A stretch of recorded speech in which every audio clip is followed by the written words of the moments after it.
We want to be as consistent as we can be throughout every game among our group, dealing with the same situations in the same way each week. But of course, all situations vary slightly. We accept and understand this. And this is clearly a poor tackle. And I'm pretty confident if a red card had been given by Michael Oliver on the day, it would have been a very straightforward check complete. But he doesn't. He issues a yellow card. I think there's a few differences. The player Kovacic comes into the tackle with the right leg. There's some weight on the left leg as he kind of lunges in. The right heel hits the ground, and then the contact is a little bit more to the side with a kind of like an upright foot as opposed to a side-on foot that we saw with Gusto. A few small differences, I think, that led the VAR to feel that the on-field decision here of a yellow card wasn't clearly and obviously incorrect, and therefore check completing it, feeling that if it had intervened, it would have been a re-refereeing of that decision by the referee on the field. So what about the second one? I know we're not going to show it, but do you think he was fortunate to stay on for the second yellow card a little bit later on? I do. I mean, obviously the VAR can't get involved. The second yellows are something that the VAR is not able to get involved in. But, yeah, I think he was an extremely fortunate player to stay on the field of play. Of course, the referee, one of our best referees, one of the best referees in the world, Michael Oliver, will no doubt review that. He doesn't want to have a negative impact on the game by overreacting to something, and sometimes players will be on a yellow card and then there'll be pressure to show a second one. He didn't want to have a negative impact on the game. And this was last year when Arsenal faced off against Manchester City.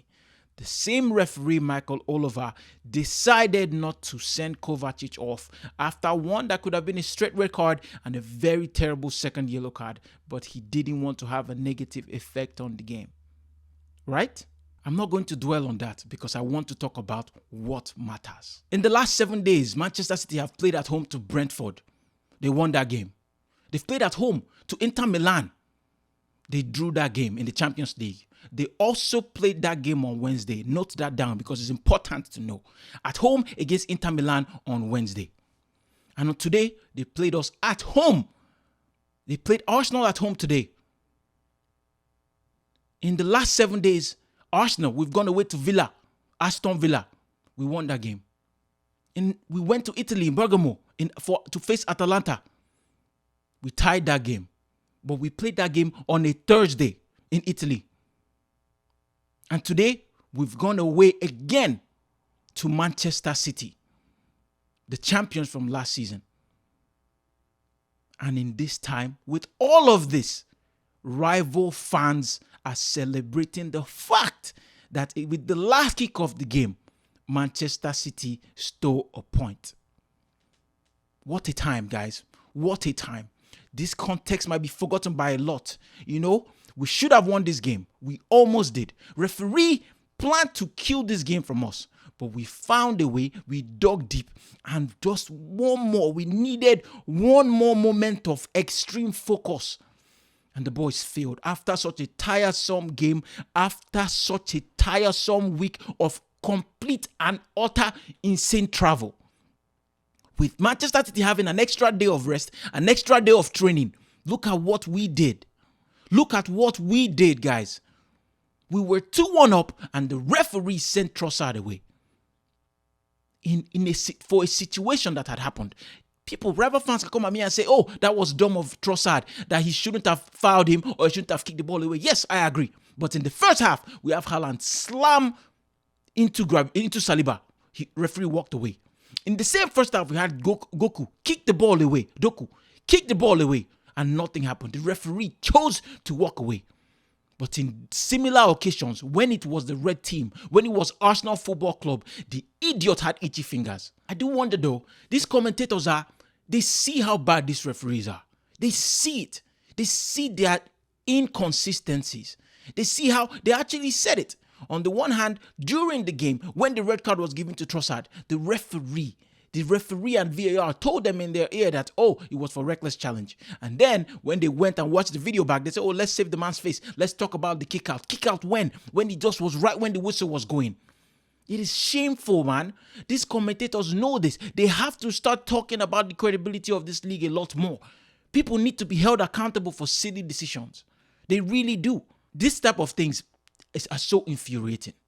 Because all he needed to do was blow for halftime. It was well over the time allotted for extra time in the first half. He could have just escaped with no issues, but he wanted the limelight. He wanted that situation to be about him. He wanted everybody, including myself, to talk about him, but I will not give him that. I will just let it slide now because I want to talk about the excellence of our team, the excellence of Mikel Arteta. Look at the way we set up.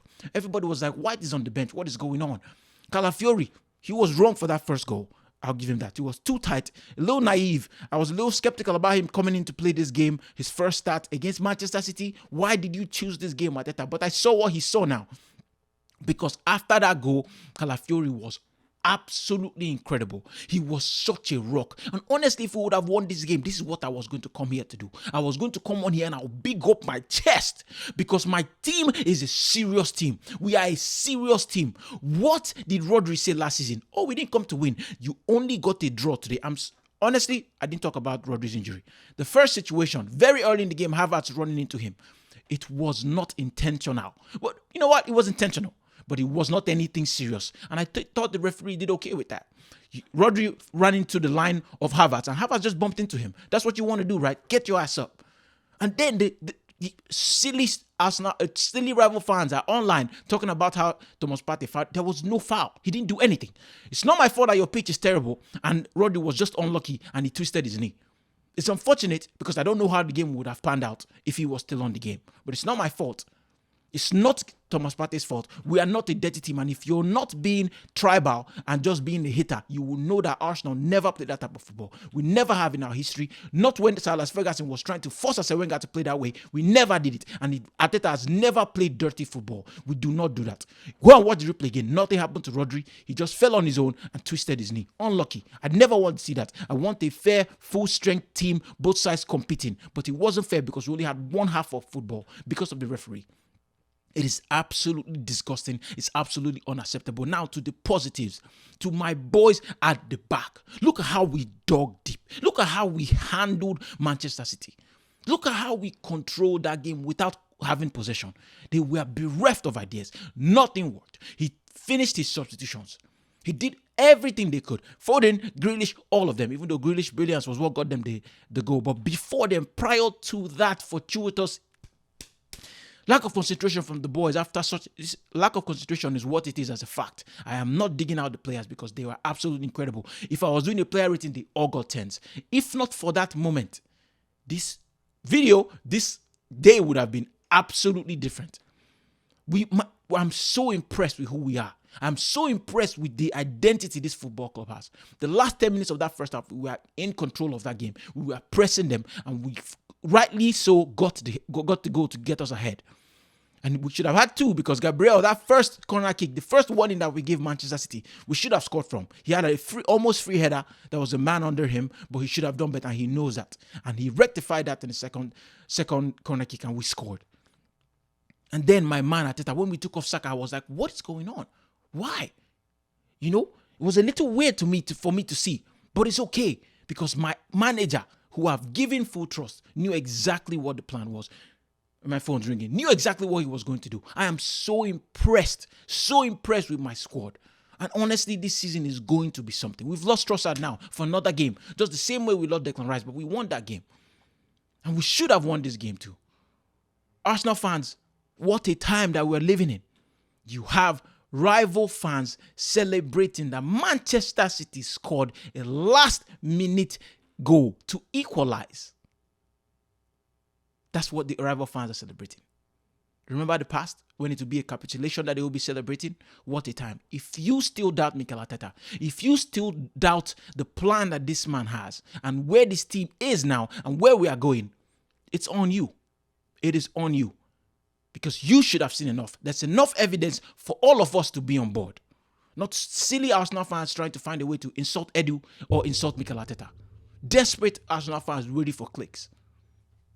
We are in this. We have to believe this team is a proper team and they have a proper manager. Do not get it twisted. I'm so proud. You should be too. If you're new here, please consider subscribing. Trying to build this community. Road to 3,000 subscribers. Please join the community. Like this video. Leave a comment. Take care. God bless. Peace.